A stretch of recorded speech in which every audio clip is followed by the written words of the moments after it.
DVಜಿಯವರ ಜ್ಞಾಪಕ ಚಿತ್ರಶಾಲೆ. ಕನ್ನಡ ಸಾಹಿತ್ಯ ಪರಿಷತ್ತು. ನಮ್ಮ ದೇಶದ ಪ್ರಮುಖ ಸಾರ್ವಜನಿಕ ಸಂಸ್ಥೆಗಳಲ್ಲಿ ಕರ್ನಾಟಕ ಸಾಹಿತ್ಯ ಪರಿಷತ್ತು ಒಂದು. ಕನ್ನಡ ಭಾಷೆಯನ್ನು ಪರಿಷ್ಕಾರಪಡಿಸಿ ಕನ್ನಡ ಸಾಹಿತ್ಯವನ್ನು ಅಭಿವೃದ್ಧಿಪಡಿಸಿ ಭಾಷೆಯೂ ಸಾಹಿತ್ಯವೂ ಇಂದಿನ ಜನಜೀವನದ ನಾನಾ ವ್ಯವಹಾರಗಳಿಗೆ ಉಪಯೋಗಕರವಾಗುವಂತೆಯೂ ವಿದ್ಯಾಸಂಸ್ಕೃತಿ ಪ್ರಚಾರಕ್ಕೆ ಪ್ರಯೋಜನಕರವಾಗುವಂತೆಯೂ ಮಾಡುವುದು ಈ ಸಂಸ್ಥೆಯ ಉದ್ದೇಶವಾಗಿರಬೇಕೆಂಬುದು ಅದರ ಮೂಲ ಸ್ಥಾಪಕರ ತಾತ್ಪರ್ಯ. ಅದರಲ್ಲಿ ರಾಜಕೀಯದ ಕೈವಾಡವೂ ಜಾತಿ ಮತಗಳ ಸ್ಪರ್ಶವೂ ಕಕ್ಷಿ ಪಕ್ಷಗಳ ವೈಷಮ್ಯಗಳೂ ಇರಬಾರದೆಂದು ಅವರ ನಿರೀಕ್ಷೆಯಾಗಿತ್ತು. ಆ ಕಾಲದಲ್ಲಿ ಇಂಥ ಒಡಕು ಬಿರುಕುಗಳ ಸೂಚನೆಯೂ ಇರಲಿಲ್ಲ. ಕರ್ನಾಟಕ ಸಾಹಿತ್ಯ ಪರಿಷತ್ತಿನ ಸ್ಥಾಪನೆಯಾದದ್ದು 1915ರಲ್ಲಿ. ಆ ಸಂಸ್ಥೆಯ ರೂಪರಚನೆಗಳು ಹೇಗಿರಬೇಕು ಎಂಬ ಆಲೋಚನೆ ಪ್ರಾರಂಭವಾದದ್ದು ಅಂದಿಗೆ 2-3 ವರ್ಷಗಳ ಹಿಂದೆ. ಅದು ಮೈಸೂರು ಎಕನಾಮಿಕ್ ಕಾನ್ಫರೆನ್ಸ್ ಎಂಬ ಸಂಸ್ಥೆಯಲ್ಲಿ. ಮೋಕ್ಷಗುಂಡಂ ವಿಶ್ವೇಶ್ವರಯ್ಯನವರು ಮೈಸೂರು ಸಂಸ್ಥಾನಕ್ಕೆ ಚೀಫ್ ಇಂಜಿನಿಯರ್ ಆಗಿ ಬಂದದ್ದು 1909ರಲ್ಲಿ. ಅವರು ಎಕನಾಮಿಕ್ ಕಾನ್ಫರೆನ್ಸ್ ಎಂಬ ಸಂಪದಭಿವೃದ್ಧಿ ವಿಚಾರ ಸಂಸ್ಥೆಯನ್ನು ಸ್ಥಾಪಿಸಬೇಕೆಂದು ಶ್ರೀಮನ್ ಮಹಾರಾಜರವರಿಗೆ ಸಲಹೆ ಕೊಟ್ಟ ಮೇಲೆ ಆ ಸಂಸ್ಥೆ ರೂಪ ತಾಳಿತು. ಅದರ ಅಂಗವಾಗಿ 3 ಸಮಿತಿಗಳು ಏರ್ಪಟ್ಟಿದ್ದವು. ಒಂದು ಕಾರ್ಖಾನೆ ಕೈಗಾರಿಕೆಗಳ ಸಮಿತಿ. ಇದಕ್ಕೆ ಚೀಫ್ ಇಂಜಿನಿಯರ್ ವಿಶ್ವೇಶ್ವರಯ್ಯನವರೇ ಅಧ್ಯಕ್ಷರಾಗಿದ್ದರು. 2 ವಿದ್ಯಾ ಸಮಿತಿ. 3 ಭೂ ವ್ಯವಸಾಯ ಸಮಿತಿ. ವಿದ್ಯಾ ಸಮಿತಿಯ ಅಧ್ಯಕ್ಷರು HV ನಂಜುಂಡಯ್ಯನವರು, ಕಾರ್ಯದರ್ಶಿ V ಸುಬ್ರಹ್ಮಣ್ಯ ಅಯ್ಯರ್ ಅವರು. ಈ ವಿದ್ಯಾ ಸಮಿತಿಯಲ್ಲಿ ಪರ್ಯಾಲೋಚನೆಗೆ ಬಂದ ಯೋಜನೆಗಳು ಮುಖ್ಯವಾಗಿ 2. 1 ಮೈಸೂರು ವಿಶ್ವವಿದ್ಯಾನಿಲಯ, 2 ಕರ್ನಾಟಕ ಸಾಹಿತ್ಯ ಪರಿಷತ್ತು. ಪರಿಷತ್ ವಿಷಯಕ ಸಮಾಲೋಚನೆ. ಸಾಹಿತ್ಯ ಪರಿಷತ್ತಿನ ರಚನೆಯ ವಿಷಯದಲ್ಲಿ ದೇಶದಲ್ಲಿ ವಿದ್ವಜ್ಜನರ ಅಭಿಪ್ರಾಯವನ್ನು ತಿಳಿದುಕೊಳ್ಳಬೇಕೆಂಬ ಉದ್ದೇಶದಿಂದ ಮೇಲೆ ಹೇಳಿದ ವಿದ್ಯಾಸಮಿತಿಯು ಕೆಲವು ಉಪನ್ಯಾಸಗಳನ್ನು ಸಂಕಲ್ಪಿಸಿತು. ಅಂಥ ಉಪನ್ಯಾಸವೊಂದು 1912-13ರಲ್ಲಿ ನಡೆಯಿತು. ಅದು ಮೈಸೂರು ಪಟ್ಟಣದಲ್ಲಿ. ದಸರಾ ಅಧಿವೇಶನಕ್ಕಾಗಿ ಮೈಸೂರು ಪ್ರಜಾಪ್ರತಿನಿಧಿ ಸಭೆಯ ಸದಸ್ಯರು ಆಗ ಆ ಪಟ್ಟಣಕ್ಕೆ ಬಂದಿದ್ದರು. ಅದು ಸರಿಯಾದ ಕಾಲವೆಂದು ಒಂದು ಬೆಳಗ್ಗೆ ಮೈಸೂರಿನ ಗಾರ್ಡನ್ ಪಾರ್ಕಿನಲ್ಲಿರುವ ಡಿಸ್ಟ್ರಿಕ್ಟ್ ಆಫೀಸರ್ ಕಟ್ಟಡದ ಮೇಲೆ ಸಭೆಯನ್ನು ಸೇರಿಸಿದ್ದಾಗಿತ್ತು. ಆಗ ಪ್ರಜಾಪ್ರತಿನಿಧಿ ಸಭೆಯ ಅಧಿವೇಶನ ಸೇರುತ್ತಿದ್ದದ್ದು ಅದೇ ಜಾಗದಲ್ಲಿ. ಈಗ ಹೇಳಿದ ಸಾಹಿತ್ಯ ಪರಿಷತ್ ವಿಷಯಕ ಸಭೆ ಸೇರಿದಾಗ ಬಹುಮಂದಿ ಗಣ್ಯ ವ್ಯಕ್ತಿಗಳು ಅಲ್ಲಿ ಸೇರಿದ್ದರು. ಎಂ ವೆಂಕಟಕೃಷ್ಣಯ್ಯನವರು, ಅಂಬಳೆ ಅಣ್ಣಯ್ಯ ಪಂಡಿತರು ಮೊದಲಾದ ಖಾಸಗಿ ಮಹಾಜನರೂ ಬಂದಿದ್ದರು. ಸರ್ಕಾರಿ ಉದ್ಯೋಗಸ್ಥರಲ್ಲಿ ಕರ್ಪೂರ ಶ್ರೀನಿವಾಸರಾಯರು, ಕೆ ಕೃಷ್ಣಯ್ಯಂಗಾರ್ಯರು ಬಂದಿದ್ದರು. ಉಪನ್ಯಾಸ ಬೆಳಗ್ಗೆ 9 ಗಂಟೆಯಿಂದ 11ರವರೆಗೆ. ಅಂದಿನ ಉಪನ್ಯಾಸಕರು ಪ್ರೊಫೆಸರ್ BM ಶ್ರೀಕಂಠಯ್ಯನವರು. BM ಶ್ರೀ ಅವರ ಉಪನ್ಯಾಸ. ನಾನು ಆಗಲೇ BM ಶ್ರೀಕಂಠಯ್ಯನವರನ್ನು ಮೊದಲ ಸಾರಿ ಕಂಡದ್ದು ಎಂದು ನನ್ನ ಜ್ಞಾಪಕ. ಅದಕ್ಕೆ ಹಿಂದೆ ಅವರ ಹೆಸರನ್ನು ಕೇಳಿದ್ದೆ. ಅವರು ಒಳ್ಳೆಯ ಸಾಹಿತ್ಯ ವಿದ್ವಾಂಸರೆಂದು, ಪಾಠ ಪ್ರವಚನ ದಕ್ಷರೆಂದು ಹೆಸರಾಗಿದ್ದರು. ಆ ದಿನದ ಭಾಷಣ ಇಂಗ್ಲಿಷಿನಲ್ಲಿ. ಭಾಷಣದ ಬಹುಭಾಗವನ್ನು ಅವರು ಬರೆದು ತಂದಿದ್ದ ಪ್ರಬಂಧದಿಂದ ಓದಿದರು. ಅವರ ಶೈಲಿಯೂ ರಚನೆಯೂ ಸಭಿಕರಿಗೆ ಮೆಚ್ಚುಗೆಯಾಯಿತು. ಅದರಲ್ಲಿ ಅವರು ಪ್ರತಿಪಾದಿಸಿದ್ದನ್ನು ಹೀಗೆ ಸಂಗ್ರಹ ಮಾಡಿ ಹೇಳಬಹುದು. 1 ಕನ್ನಡಕ್ಕೆ ಹೊಸ ಸಾಹಿತ್ಯ ಬೇಕಾಗಿದೆ. 2 ಪ್ರಾಚೀನ ಸಾಹಿತ್ಯ ದೊಡ್ಡದಾಗಿದೆ, ಅದರ ವ್ಯಾಸಂಗಕ್ಕೆ ಇನ್ನೂ ಪ್ರೋತ್ಸಾಹ ದೊರೆಯಬೇಕು. ಭಾಷೆಯ ಹಳೆಯ ಶಬ್ದರಾಶಿಯನ್ನೂ ಪ್ರಯೋಗಗಳನ್ನೂ ಚೆನ್ನಾಗಿ ತಿಳಿದುಕೊಳ್ಳುವುದು ಹೊಸ ಬರವಣಿಗೆಗೆ ಅತ್ಯಂತ ಅವಶ್ಯವಾದ ಸಿದ್ಧತೆ. 3 ಅಷ್ಟೇ ಸಾಲದು, ಹೊಸ ಬರವಣಿಗೆ ಬರೆಯುವವನು ಸಂಸ್ಕೃತದ ಪರಿಚಯವನ್ನು ಸಂಪಾದಿಸಿಕೊಳ್ಳಬೇಕು. ಸಂಸ್ಕೃತದ ಸಹಾಯವಿಲ್ಲದೆ ಹೊಸ ಸಾಹಿತ್ಯಕ್ಕೆ ಬೇಕಾದ ಶಬ್ದ ಸಾಮಗ್ರಿ ಒದಗಲಾರದು. 4. ಆದರೆ ಹೊಸಗನ್ನಡ ಬರವಣಿಗೆಯಲ್ಲಿ ಸಂಸ್ಕೃತ ಪದಗಳ ಬಳಕೆ ಮಿತವಾಗಿರಬೇಕು. ನಮ್ಮ ಹಳಗನ್ನಡ ಕಾವ್ಯಗಳಲ್ಲಿ ಇರುವಷ್ಟು ಅತಿಯಾಗಿರಬಾರದು. 5. ಸಂಸ್ಕೃತ ಹೇಗೆ ಅವಶ್ಯಕವೋ ಇಂಗ್ಲಿಷ್ ಸಾಹಿತ್ಯವೂ ಹಾಗೆ ಅವಶ್ಯಕ. ನಾವು ಹೊಸ ಹೊಸ ಭಾವನಾ ಧೋರಣೆಗಳನ್ನು, ಹೊಸ ಹೊಸ ವಿಚಾರಧಾರೆಗಳನ್ನು ಇಂಗ್ಲಿಶಿನಿಂದ ಸಂಗ್ರಹಿಸಿಕೊಳ್ಳಬೇಕು. ನಮ್ಮ ಹೊಸ ಕನ್ನಡ ಸಾಹಿತ್ಯವು ಪ್ರಪಂಚದ ನಾನಾ ಸಾಹಿತ್ಯಗಳ ಕಲ್ಪನೆಗಳನ್ನು, ಭಾವನೆಗಳನ್ನು, ಸಮಾಲೋಚನೆಗಳನ್ನು ಸ್ವಾಧೀನಪಡಿಸಿಕೊಂಡು ಸಾರ್ವಲೌಕಿಕವಾಗಬೇಕು. 6. ಹೊಸ ಕನ್ನಡ ಸಾಹಿತ್ಯದಲ್ಲಿ ನಮ್ಮ ಹಳೆಯ ಸಾಹಿತ್ಯದ ರಸಪುಷ್ಟಿ, ಓಜಸ್ಸು, ಮನೋರಂಜಕತೆ, ಭಾಷಾಶುದ್ಧಿ ಇವುಗಳ ಜೊತೆಗೆ ಹೊಸ ಹೊಸ ಛಂದ ಪ್ರಯೋಗಗಳು, ಹೊಸ ಹೊಸ ಪದ ಸಂಯೋಜನೆಗಳು, ಹೊಸ ಹೊಸ ಕಥಾಪ್ರಪಂಚ ನಿರ್ಮಿತಿಗಳು ಸೇರಿ ನಮ್ಮ ಸಾಹಿತ್ಯವು ಜನಜೀವನಕ್ಕೆ ಒಂದು ಹೊಸ ಪ್ರಚೋದನ ಶಕ್ತಿಯಾಗಬೇಕು. ಇದು ನನಗೆ ಜ್ಞಾಪಕವಿರುವ ಮಟ್ಟಿಗೆ ಶ್ರೀಕಂಠಯ್ಯನವರ ಭಾಷಣದ ಸಾರಾಂಶ. ತಕರಾರು. ಅವರ ಉಪನ್ಯಾಸ ಮುಗಿದ ಬಳಿಕ ಸಭಿಕರಲ್ಲೊಬ್ಬರಾದ ಕೆ. ಕೃಷ್ಣಯ್ಯಂಗಾರ್ಯರು ಟೀಕೆ ಮಾಡಲು ಎದ್ದು ನಿಂತರು. ಕೃಷ್ಣಯ್ಯಂಗಾರ್ಯರು ಇಂಜಿನಿಯರ್ ಆಗಿದ್ದು ಆ ಇಲಾಖೆಯ ಅಗ್ರ ಪದವಿಗೆ ಏರಿದವರು, ಪರಮ ಪ್ರಾಮಾಣಿಕರು. ಅಷ್ಟೇ ಅಲ್ಲದೆ ಅವರಿಗೆ ಇಂಗ್ಲಿಷ್ ಸಾಹಿತ್ಯದಲ್ಲಿ ಅಸಾಮಾನ್ಯವಾದ ಪಾಂಡಿತ್ಯವಿತ್ತು. ಅವರು ಗಿಬ್ಬನ್ ಚರಿತ್ರಕಾರನ ಮಹಾಗ್ರಂಥದಿಂದ 100 ಪುಟಗಳನ್ನು ಸ್ವಾಧೀನಪಡಿಸಿಕೊಂಡು ಎಲ್ಲಂದರಲ್ಲಿ ಹೇಳಲಾಗುವಷ್ಟು ಮುಖಸ್ಥ ಮಾಡಿಕೊಂಡಿದ್ದರು. ಅವರಿಗಿದ್ದ ಧಾರಣಾಶಕ್ತಿ ಅಷ್ಟು ಪ್ರಬಲವಾದದ್ದು. ಅವರು ಮಿಲ್ಟನ್ ಕವಿಯ ಎಷ್ಟೋ ಕಾವ್ಯಗಳನ್ನು ಕೇಳಿದ ಕಡೆ ಹೇಳುತ್ತಿದ್ದರು. ಇದರ ಜೊತೆಗೆ ಅವರ ಸಂಸ್ಕೃತ ಪಾಂಡಿತ್ಯ ಪ್ರಾಚೀನ ಮಾರ್ಗದ್ದು. ಅವರು ವಿದ್ವತ್ ಕುಲದಲ್ಲಿ ಹುಟ್ಟಿದವರು. ಅವರ ಅಣ್ಣಂದಿರು ವಿದ್ವಾನ್ ಕಂದಾಡೆ ಶ್ರೀನಿವಾಸಾಚಾರ್ಯರು ವಿಸ್ತಾರವಾದ ಸಂಸ್ಕೃತ ಕಾವ್ಯ ಪರಿಚಯವನ್ನು ಪಡೆದಿದ್ದದ್ದಲ್ಲದೆ ಸಂಸ್ಕೃತ ವ್ಯಾಕರಣವನ್ನು ಸಂಪ್ರದಾಯ ಕ್ರಮದಲ್ಲಿ ಕಲಿತಿದ್ದರು. ಅವರಿಗೆ ಬಿ. ಎಂ. ಶ್ರೀಕಂಠಯ್ಯನವರು ಸಂಸ್ಕೃತವನ್ನು ಕುರಿತು ಆಡಿದ ಮಾತು ಸರಿದೋರಲಿಲ್ಲ. ಶ್ರೀಕಂಠಯ್ಯನವರು ಕನ್ನಡದ ಪೂರ್ವ ಕಾವ್ಯಗಳಲ್ಲಿ ಸಂಸ್ಕೃತ ಅತಿಯಾಯಿತೆಂದು ಹೇಳಿದರಲ್ಲ. ಸಂಸ್ಕೃತ ಅತಿಯಾಗುವುದು ಎಂದರೇನು? ಒಳ್ಳೆಯದು ಅತಿಯಾಗುವುದುಂಟೆ? ಭಗವಂತನೂ ಭಗವತ್ಕೃಪೆಯೂ ಎಂದಿಗಾದರೂ ಯಾರಿಗಾದರೂ ಅತಿ ಎನಿಸೀತೆ? ಇದು ಕೃಷ್ಣಯ್ಯಂಗಾರ್ಯರ ಮನೋಗತ. ಅವರದು ಕೊಂಚ ಉದ್ವೇಗದ ಸ್ವಭಾವ. ಯಾವ ಮಾತನ್ನಾಡಿದರೂ ತೀವ್ರವಾಗಿ ಆಡುವುದು ಅವರ ಅಭ್ಯಾಸ. ಮುಖ ಕೆಂಪೇರುತ್ತಿತ್ತು. ಈ ಉದ್ವೇಗದಲ್ಲಿ ಅವರು ಶ್ರೀಕಂಠಯ್ಯನವರು ಸಂಸ್ಕೃತವನ್ನು ನಿಂದಿಸಿದರೆಂದೂ ಅದು ಅಪನಿಂದೆಯೆಂದೂ ಅನ್ಯಾಯವೆಂದೂ ಅನುಚಿತವೆಂದೂ ಕಟುವಾಗಿ ಟೀಕಿಸಿದರು. ಬಳಿಕ ನಾನು ಎದ್ದು 2 ಮಾತು ಹೇಳಿದೆ. ಕೃಷ್ಣಯ್ಯಂಗಾರ್ಯರು ನನಗೆ ಎಲ್ಲ ದೃಷ್ಟಿಗಳಿಂದಲೂ ಪೂಜ್ಯರು. ಅವರು ಬಿ. ಎಂ. ಶ್ರೀಕಂಠಯ್ಯನವರ ತಾತ್ಪರ್ಯವನ್ನು ಗ್ರಹಿಸದೆ ಶ್ರೀಕಂಠಯ್ಯನವರ ಒಂದಾನೊಂದು ಹೇಳಿಕೆಯನ್ನು ತಪ್ಪಾಗಿ ಗ್ರಹಿಸಿ ಆಗ್ರಹಪಟ್ಟಿರುವಂತೆ ನನಗೆ ತೋರುತ್ತದೆ. ಶ್ರೀಕಂಠಯ್ಯನವರು ಸಂಸ್ಕೃತ ದ್ವೇಷಿಯಲ್ಲ. ಕೃಷ್ಣಯ್ಯಂಗಾರ್ಯರಂತೆಯೇ ಅವರೂ ಸಂಸ್ಕೃತದ ಅಭಿಮಾನಿಗಳು. ಆದರೆ ಬಡ ಕನ್ನಡ ಬೆಳೆಯಬೇಕಾದರೆ ಕೂಡಿದ ಮಟ್ಟಿಗೆ ತನ್ನ ಸ್ವಂತ ಸಾಮಗ್ರಿಯನ್ನು ಬಳಸಿಕೊಳ್ಳಬೇಕು. ರಾಜರ ಮನೆಯ ಊಟದಿಂದ ಸುಖಪಡುವುದರಲ್ಲಿ ತನ್ನ ಸ್ವಂತ ಅಡಿಗೆ ಮನೆಯನ್ನು ಮರೆಯಬಾರದು. ತನ್ನ ಸ್ವಂತ ಉಗ್ರಾಣ ಎಷ್ಟಿದೆಯೋ ಅಷ್ಟನ್ನು ಬಳಸಿಕೊಂಡು ತನ್ನಲ್ಲಿಲ್ಲದ್ದಕ್ಕೆ ಸಂಸ್ಕೃತವನ್ನು ಆಶ್ರಯಿಸಬೇಕು. ಇದಿಷ್ಟು ಶ್ರೀಕಂಠಯ್ಯನವರ ಮತವೆಂದು ನನಗೆ ಅನಿಸುತ್ತದೆ. ಆ ಮತ ಸಾಧುವೆಂದೂ ನನಗೆ ತೋರುತ್ತದೆ. ಇಷ್ಟು ನಾನು ಹೇಳಿದ ಬಳಿಕ ಕೃಷ್ಣಯ್ಯಂಗಾರ್ಯರ ಮುಖದ ಮೇಲೆ ಕೊಂಚ ನಗೆ ತೋರಿತು. ಅವರು, ಏನಯ್ಯ, ಖಾಜಿ ನ್ಯಾಯ ಮಾಡುವುದಕ್ಕೆ ಬಂದೆಯಾ ಎಂದರು.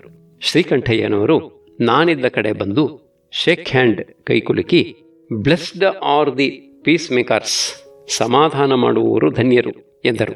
ಅದೇ ಅವರಿಗೂ ನನಗೂ ಸ್ನೇಹವಾಗಲು ಪ್ರಾರಂಭ. ಅದಾದ ಮೇಲೆ 1-2 ವರ್ಷ ಕಾಲ ಅವರೂ ನಾನು ಎಲ್ಲಿಯಾದರೂ ಭೇಟಿಯಾದಾಗ ಅವರು, ಏನು ಖಾಜಿ ಸಾಹೇಬರೇ ಎಂದು ನನ್ನನ್ನು ಮಾತನಾಡಿಸುತ್ತಿದ್ದರು. ಆಗಿನ ಜನರೆಲ್ಲ ಮನಸ್ಸಿನಲ್ಲಿ ಕಲ್ಮಶವಿಲ್ಲದವರು. ಸ್ವಾಭಾವಿಕವಾಗಿ ನಗೆ ಬಂದಾಗ ನಗುವರು, ಮುನಿಸು ಬಂದಾಗ ಮುನಿದುಕೊಳ್ಳುವರು. ಅವರನ್ನು ಇತರರು ಹಾಸ್ಯ ಮಾಡಿದರೆ ಹಾಸ್ಯ ಮಾಡಿಸಿಕೊಂಡು ಅವರೂ ನಗುವಿನಲ್ಲಿ ಸೇರಿಕೊಳ್ಳುವರು. ಪರಿಷತ್ತಿನ ಸ್ಥಾಪನೆ. ಸಾಹಿತ್ಯ ಪರಿಷತ್ತಿನ ಸ್ಥಾಪನೆಯಾದದ್ದು ಬೆಂಗಳೂರು ಸೆಂಟ್ರಲ್ ಕಾಲೇಜಿನ ಎದುರುಗಡೆ ಇರುವ ಈಗಿನ ಆರ್ಟ್ಸ್ ಆ್ಯಂಡ್ ಸೈನ್ಸ್ ಕಾಲೇಜು ಕಟ್ಟಡದ ನಡುವಣ ಸಭಾಮಂದಿರದಲ್ಲಿ. ಪರಿಷತ್ತಿನ ಸಮಾರಂಭಕ್ಕಾಗಿ ಕನ್ನಡ ದೇಶದ ನಾನಾ ಭಾಗಗಳಿಂದ ಗಣ್ಯ ಜನ ಬಂದಿದ್ದರು. ಧಾರವಾಡದಿಂದ ರಾಮಚಂದ್ರ ಹಣಮಂತ ದೇಶಪಾಂಡೆ, ಮುದವೀಡು ಕೃಷ್ಣರಾಯರು, ಆಲೂರು ವೆಂಕಟರಾಯರು, ಕರ್ನಾಟಕ ಪ್ರಿಂಟಿಂಗ್ ಪ್ರೆಸ್ಸಿನ ಜಠಾರ್ ರವರು ಬಂದಿದ್ದರು. ಬಳ್ಳಾರಿಯಿಂದ ವಕೀಲ ತಿಮ್ಮಕೃಷ್ಣರಾಯರು, ಹೊಸಪೇಟೆಯ ರಾವ್ ಬಹದ್ದೂರ್ ಸಿ ಹನುಮಂತಗೌಡರು, ಮದರಾಸಿನಿಂದ ಬೆನಗಲ್ ರಾಮರಾಯರು, ಮಂಗಳೂರಿನಿಂದ ಮುಳಿಯ ತಿಮ್ಮಪ್ಪಯ್ಯನವರು, ಮೈಸೂರಿನಿಂದ ಪುಂಗನೂರು ರಾಘವೇಂದ್ರಾಚಾರ್ಯರು ಮೊದಲಾದ ವಿದ್ವಾಂಸರು ದಯಮಾಡಿಸಿದ್ದರು. ಬೆಂಗಳೂರು ಹೊರಗಿನಿಂದ ಬಂದಿದ್ದವರು 150-200 ಮಂದಿ ಇರಬಹುದು. ಬೆಂಗಳೂರಿನ ಸ್ಥಳೀಕರು 300-400 ಮಂದಿ. ಒಟ್ಟಿನಲ್ಲಿ ಅದು ದೊಡ್ಡ ಸಭೆ. BM ಶ್ರೀಕಂಠಯ್ಯನವರು ಅದರಲ್ಲಿದ್ದ ಹಾಗೆ ನನಗೆ ಜ್ಞಾಪಕವಿಲ್ಲ. ವೆಂಕಣ್ಣಯ್ಯ, ಕೃಷ್ಣಶಾಸ್ತ್ರಿ ಇವರು ಸಭೆಯಲ್ಲಿ ಎಲ್ಲಿಯೋ ಇದ್ದರಂತೆ. ಅವರಿಗೂ ನನಗೂ ಆಗ ಪರಿಚಯವಾಗಿರಲಿಲ್ಲ. ಅವರಿಬ್ಬರೂ ಆಗ್ಗೆ ಇನ್ನೂ ಅಪ್ರಸಿದ್ಧರು. ಸಭೆ ಪ್ರಾರಂಭವಾದದ್ದು ಬೆಳಗ್ಗೆ ಸುಮಾರು 9 ಗಂಟೆಗೆ ಎಂದು ನನ್ನ ಜ್ಞಾಪಕ. HV ನಂಜುಂಡಯ್ಯನವರು ಅಧ್ಯಕ್ಷರಾಗಿ ಪ್ರಾರಂಭೋನ್ಯಾಸ ಮಾಡಿದರು, ಆದರೆ ಇಂಗ್ಲಿಷಿನಲ್ಲಿ. ವೇದಿಕೆಯ ಎದುರುಗಡೆ ಮೊದಲನೆಯ ಸಾಲಿನ 4-5 ಪೀಠಗಳ ಪೈಕಿ ಒಂದರಲ್ಲಿ ಬೆಳ್ಳಾವಿ ವೆಂಕಟನಾರಾಯಣಪ್ಪನವರು ಕುಳಿತಿದ್ದರು. ನಾನು ಅವರ ಪಕ್ಕದಲ್ಲಿದ್ದೆ. ನಂಜುಂಡಯ್ಯನವರು ಇಂಗ್ಲಿಷಿನಲ್ಲಿ ತಮ್ಮ ಮೊದಲ ಮಾತುಗಳನ್ನು ನುಡಿಯುತ್ತಿದ್ದಂತೆಯೇ ವೆಂಕಟನಾರಾಯಣಪ್ಪನವರು ಮೆಲ್ಲನೆಯ ಧ್ವನಿಯಲ್ಲಿ ನಾನ್ಸೆನ್ಸ್, ಇದು ಶುದ್ಧ ನಾನ್ಸೆನ್ಸ್ ಅಷ್ಟೆ ಎಂದರು. ನಂಜುಂಡಯ್ಯನವರಿಗೆ ಅದು ಕೇಳಿಸಿರಬೇಕು. ಅವರ ಎಡಮೀಸೆ ಹಾರಿತು. ಅವರನ್ನು ಬಲ್ಲವರಿಗೆ ಅದು ನಗುವಿನ ಲಾಂಛನವೆಂದು ಗೊತ್ತಿತ್ತು. ನಂಜುಂಡಯ್ಯನವರು ವೆಂಕಟನಾರಾಯಣಪ್ಪನವರ ಟೀಕೆಯನ್ನು ಕೇಳಲಿಲ್ಲವೋ ಏನೋ ಎಂಬಂತೆ ಉಪನ್ಯಾಸ ಮುಗಿಸಿ ಸಭೆ ಪುನಃ ಅದೇ ಜಾಗದಲ್ಲಿ ಆ ಮಧ್ಯಾಹ್ನ 2:30 ಗಂಟೆಗೆ ಸೇರತಕ್ಕದ್ದು ಎಂದು ತೀರ್ಮಾನ ಹೇಳಿ ವೇದಿಕೆಯಿಂದ ಇಳಿದು ಬಂದು ವೆಂಕಟನಾರಾಯಣಪ್ಪನವರ ಹತ್ತಿರ ನಿಂತು, ಅದಕ್ಕೇನು ಕನ್ನಡದಲ್ಲಿ ಮಾತಿಲ್ಲವೋ ಎಂದು ಕೇಳಿದರು. ವೆಂಕಟನಾರಾಯಣಪ್ಪನವರು ನಕ್ಕರು. ನನ್ನ ಕಡೆ ತಿರುಗಿ, ಏನಪ್ಪ ನಾನ್ಸೆನ್ಸ್ ಎಂಬುದಕ್ಕೆ ಕನ್ನಡದಲ್ಲಿ ಎಂದು ಕೇಳಿದರು. ನಾನು ನಾನ್ಸೆನ್ಸೇ ಎಂದೆ. ಆ ಕ್ಷಣ ನನಗೆ ಬೇರೆ ಏನೂ ಹೊಳೆಯಲಿಲ್ಲ. ಆಮೇಲೆ ನಂಜುಂಡಯ್ಯನವರು ಒಂದು ಸಣ್ಣ ವಿವರಣೆ ಕೊಟ್ಟರು. ನಾವು ಈಗ ಮಾಡುತ್ತಿರುವ ಪ್ರಯತ್ನ ಕನ್ನಡ ತಿಳಿಯದ ಜನರಿಗೂ ತಿಳಿಯಬೇಕಾದದ್ದು. ನಮ್ಮ ಪರಿಷತ್ತಿಗೆ ಹಣ ಕೊಡಬೇಕಾದ ಸರ್ಕಾರಕ್ಕೂ ತಿಳಿಯಬೇಕು. ಸರ್ಕಾರದ ಮೇಲೆ ಉಸ್ತುವಾರಿ ನಡೆಸುವ ಬ್ರಿಟಿಷ್ ರೆಸಿಡೆಂಟರಿಗೂ ತಿಳಿಯಬೇಕು. ಅವರಿಗೆಲ್ಲ ತಿಳಿದರೆ ನಮಗೇನೂ ನಷ್ಟವಾಗದು, ಕೊಂಚ ಪ್ರಯೋಜನವಿದ್ದರೂ ಇರಬಹುದು ಅಲ್ಲವೇ? ಅದೇ ಮಧ್ಯಾಹ್ನೋತ್ತರ ಸುಮಾರು 2:30 ಗಂಟೆಯಿಂದ 6 ಗಂಟೆಯವರೆಗೂ ಉಪನ್ಯಾಸಗಳು. ಕನ್ನಡ ನಾಡಿನ ಹಿರಿಮೆ, ಕನ್ನಡ ಭಾಷೆಯ ಹಿರಿಮೆ, ನಮ್ಮ ಪೂರ್ವ ಕವಿಗಳು, ನಮ್ಮ ಜನಕ್ಕೆ ಬೇಕಾಗಿರುವಂಥ ಸಾಹಿತ್ಯ, ಪರಿಷತ್ತಿನಿಂದ ದೇಶಕ್ಕೆ ಆಗಬಹುದಾದ ಪ್ರಯೋಜನಗಳು, ಈ ನಾನಾ ವಿಷಯಗಳನ್ನು ಕುರಿತು ವಿದ್ವಾಂಸರುಗಳು ತೀವ್ರವಾದ ಅಹಮಹಮಿಕೆಯಿಂದ ಭಾಷಣ ಮಾಡಿದರು. ಅವುಗಳಲ್ಲಿದ್ದ ಶಬ್ದಾಡಂಬರಗಳಿಂದಲೂ ಚರ್ವಿತ ಚರ್ವಣದಿಂದಲೂ ಕೆಲ ಮಂದಿಗೆ ತಲೆ ಚಿಟ್ಟು ಹಿಡಿದು ಹೋಯಿತು. 2ನೆಯ ದಿನ ಮತ್ತೆ ಉಪನ್ಯಾಸಗಳು. ಉದ್ದಿಷ್ಟವಾದ ಸಂಸ್ಥೆಗೆ ಹೆಸರೇನಿಡಬೇಕು, ಇದು ವಿಷಯ. ಮೊದಲು ಕರ್ನಾಟಕವೇ ಕನ್ನಡವೇ ಅಥವಾ ಕರಿನಾಡೆ. 3ನೆಯದಾಗಿ ಕರ್ನಾಟಕವೇ ಅಥವಾ ಕಾರ್ನಾಟಕೀ ಎಂದೇ. 4ನೆಯದಾಗಿ ಪರಿಷತ್ತೆ, ಸಂಸತ್ತೆ ಅಥವಾ ಪರಿಷದವೇ ಅಥವಾ ಸಂಸದವೇ ಅಥವಾ ಸಭಾ ಎನ್ನತಕ್ಕದ್ದೇ, ಸಭೆ ಎಂದೇ, ಸಮಿತಿ ಎನ್ನತಕ್ಕದ್ದೇ. ಹೀಗೆ ಪುಂಖಾನುಪುಂಖವಾಗಿ ಬೆಳೆಯಿತು 11:30 ಗಂಟೆಯವರೆಗೆ.